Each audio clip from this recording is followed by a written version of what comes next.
Question number next देखेंगे 2017 में 3 number का रखा है, ठीक है। बहुत सिंपल सा क्वेश्चन है, देखने में ही सिंपल लग रहा है, समझ में नहीं आएगा कैसे करेंगे। देखो क्या दिया हुआ है, हमें क्या निकालना है, पीएस, ये पूरी लेंथ निकालनी है, ठीक है। अब दिया क्या है, पीआर दिया हुआ है, पीआर दिया हुआ है, जो पीआर होगा वही पीक्यू होगा, क्यों होगा, टेंजेंट है। अब देखो ध्यान से, टेंजेंट नहीं है, क्यों, अगर ये सर्कल के, अगर P इस वाले सर्कल के लिए छोटे की, तो छोटे वाले के लिए, बड़े वाले के लिए नहीं, ठीक है।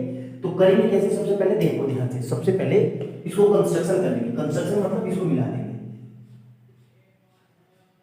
ये मिल गया और ये मिल गया और P से Q मिल गया, ठीक है। ये ट्रायंगल दिख गया आपको, बस इतना दिख गया तो हमारा काम हो गया। मैं क्या कर रहा हूं, देखो अब ये रेडियस है छोटे वाले सर्कल, इस छोटे वाले सर्कल ये रेडियस है OQ और ये टेंजेंट है, तो ये एंगल 90, तो इधर ये एंगल भी 90।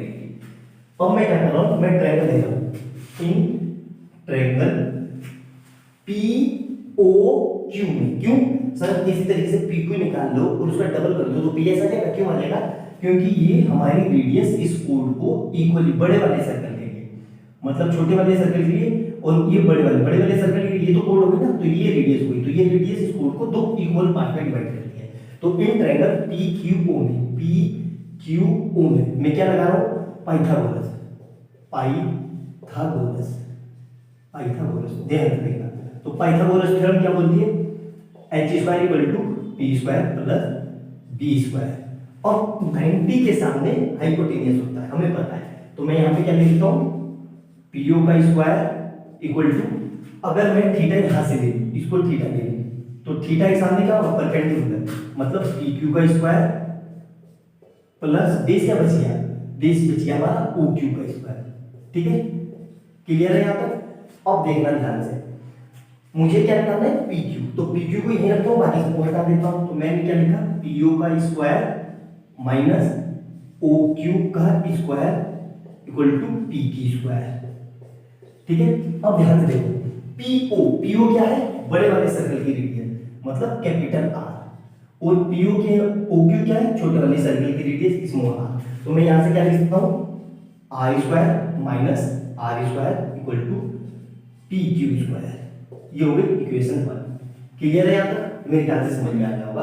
अब सिमिलरली मैं यही काम छोटे वाले सर्कल के लिए कर रहा हूं। छोटे वाला सर्कल कौन सा, O, इस वाले सर्कल के लिए, SQO के लिए, इन ट्रायंगल SQO में क्या लिख रहा हूं मैं, वही फिर से पाइथागोरस, ठीक है।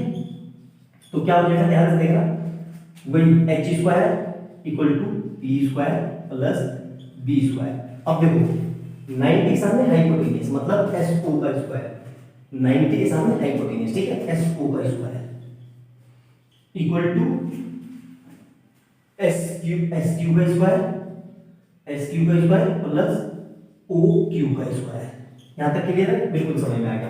अब यहां पर मुझे क्या निकालना है, SQ, यहाँ पे PQ, तो यहां से SQ, तो मैं यहां से क्या लिख सकता हूं, SO का स्क्वायर माइनस QO का स्क्वायर इक्वल टू SQ का स्क्वायर। अब देखना ध्यान से, SO क्या है, बड़े वाले सर्कल के लिए, यही तो रेडियस होगी, बड़े वाले सर्कल की रेडियस है, मतलब r², और OQ क्या है, छोटे वाले सर्कल की रेडियस, मतलब small r² equal to SQ²। ये हो गई इक्वेशन 2। अब ध्यान से देखो इक्वेशन 1 और 2 को देख के कुछ आपको आइडिया लग गया होगा कि सर आप क्या कहना चाह रहे हो, ठीक है। देखो ध्यान से, अब मैं क्या लिख देता हूं, फ्रॉम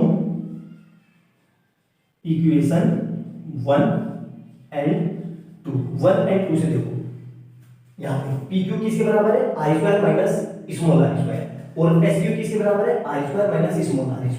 तो दोनों जगह से मैं ये रिलेशन लिख सकता हूँ, PQ का स्क्वायर इक्वल टू SQ का स्क्वायर, ये दोनों बराबर होंगे, स्क्वायर से स्क्वायर कट गया, तो मतलब मेरा क्या आ गया, PQ इक्वल टू SQ। ये समझ में आ गया। अब बस इतना निकल गया तो मेरा काम हो गया। अब देखो ध्यान से, इतना हो गया तो हमारा काम हो गया। ध्यान से देखना, बहुत सिंपल क्वेश्चन है, देखने में ये क्वेश्चन मुश्किल लगते हैं, बस बेसिक्स फंडामेंटल के क्वेश्चन है। अब मैं PS को मैं लिख सकता हूं पी एस को 2 टाइम ऑफ पी क्यू, या यहां से ये लिख सकता हूं P S upon 2 equal to P Q. क्यों? देखो ये रेडियस है और ये बड़े वाले सर्कल की कोड है, तो रेडियस कोड को दो इक्वल पार्ट में डिवाइड करती है। अब यहां से हमें क्या निकालना है? हमें तो पी एस पी आर निकालना है, पी आर, ठीक है। एक minute, P S equal to 2 time P Q, तो हाँ सिंपल सा है, तो जो हमारा पी क्यू निकल जाएगा वही हमारा पी, एक मिनट रुक जाओ, हमें फाइंड पी एस, हाँ पी एस निकालना है, तो पी एस कितना है? पी एस में ही रखेंगे, ठीक है, P S upon 2, P Q कितना निकालना है? पी क्यू हमें दिया हुआ है, पी क्यू कितना है? पी क्यू जो होगा वो पी आर के बराबर होगा, क्यों होगा? ध्यान से देखो, पी क्यू जो है पी आर, अच्छा आर ये है ना, इसको एक काम करो, इसको आर, ये दोनों आर से कंफ्यूजन हो जाएगा, ये आर रेडियस वाला है, ये आर पॉइंट वाला है, तो जो पी क्यू होगा वही पी आर के बराबर होगा, क्यों?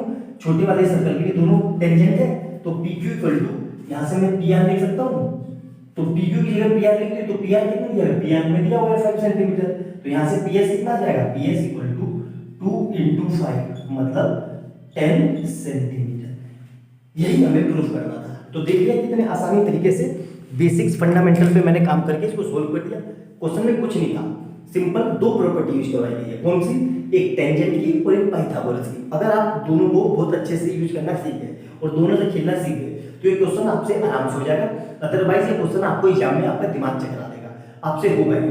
तो वीडियो को अच्छे से देखना, एक एक पॉइंट समझना, जितनी बात बताई मैंने उसको नोट डाउन करना, आपका आंसर आ जाएगा। ऐसा हो नहीं सकता कि ना है। मिलते हैं अगली वीडियो में बहुत अच्छे क्वेश्चन के साथ। बाय बाय दोस्तों।